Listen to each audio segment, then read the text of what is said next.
Hello and welcome to TOSB Conversation Starters. We are talking to leadership expert and design thinker Aparna Piramal Raje.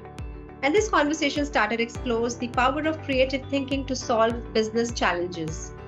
As a successful business leader herself who has battled with bipolar disorder all her life, Aparna has exemplified the power of creativity and design thinking to redesign one's life. Today, she is a trained facilitator of the Lego Serious Play workshop, where Lego bricks are used to solve problems and make better decisions. I'm super excited to hear all about how these workshops are conducted. Welcome to the podcast, Aparna. Thank you. Thank you for having me. I'm going to straight away dive into the questions. Tell me about this interesting format of using Lego bricks for creative brainstorming. How does it work? Well, I think many of us have played with Lego when we were young, or we have children who have played with Lego when they are growing up. But of course, many of us have not ever played with Lego. But to be honest, it doesn't matter.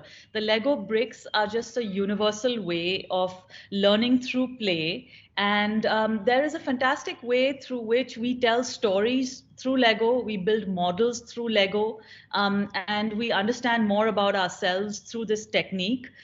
So, for example, we do some ice breaking exercises in the beginning just to make sure that people are aligned and getting used to the idea of playing with Lego. And then we ask them to build stories. So, one story, popular story, could be, what does a nightmare boss look like? And then you have people building up these nightmare bosses and talking about them with great passion and enthusiasm of what their characteristics are. And then we go into problem solving. So depending on whether we're dealing with a problem related to branding or teamwork or communication or innovation, mental health, or whatever it is, we can actually take up any problem and try and solve it through Lego. So it's a team-based activity. It takes about anywhere from 2 hours to about 6 hours.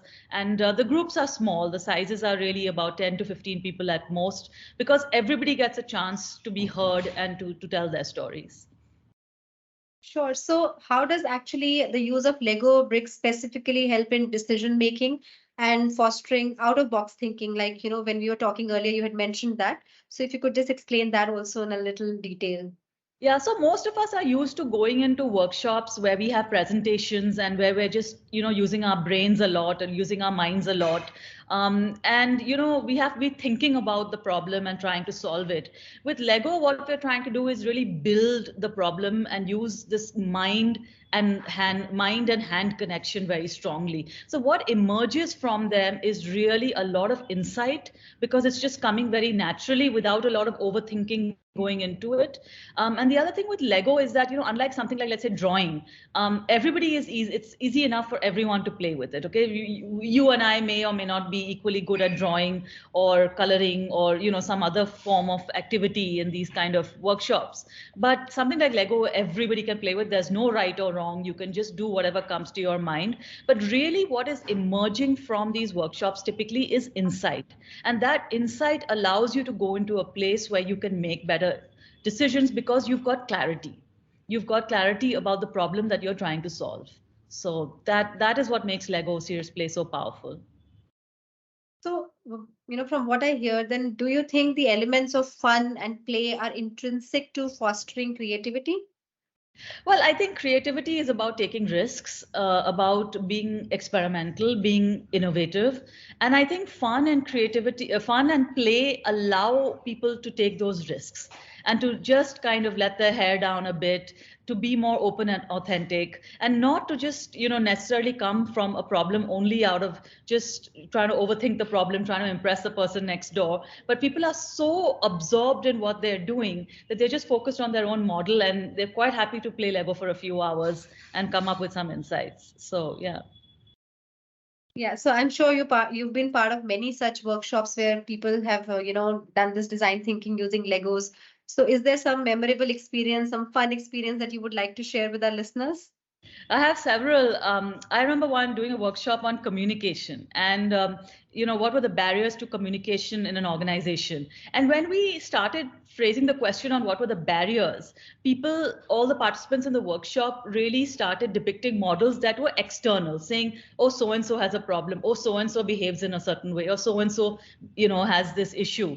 But then we rephrase the question and say, okay, said, okay, now think inwards. What can you do to solve this problem? And immediately the models started becoming much more inward. This is what I can do. This is what is in my control. This is where I can act differently. So there was a lot of insight and self-reflection about how they could change the situations in which they're operating. That's one example. The second is when there are teams working who have worked together. It's a great opportunity for managers to learn a lot about their teams. So sometimes there were people in the team who said, "Wow, I said something which I would never have said in the workplace," or which I was just too scared to say in the workplace.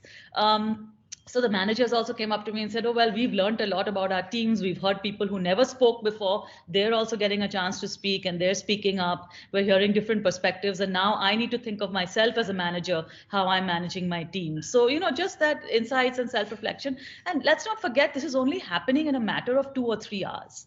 I once did a session on diversity and inclusion with shop floor workers in Marathi and Hindi, and they said that what we've learned about diversity and inclusion in 2 hours, we could just not have happened if you were presenting a usual PowerPoint presentation. So this is happening in a short amount of time. It's like, I wouldn't say it's like group therapy or anything like that, but it definitely has some kind of therapeutic effects, that because you're working in a very, very short period of time, and it's very absorbing and immersive. And I think that's what leads to an outcome where people are generally pleased with it. This sounds very interesting. You have tempted me into LSP completely, and I can't wait to try the Lego workshop with my own team. And for our listeners, invite Aparna to work with your team for more effective meetings, better decision making, and a super fun few hours with the Lego Serious Play workshop. Talk to our team to learn more. Until next time, this is Shreya Pilani. Thank you for listening.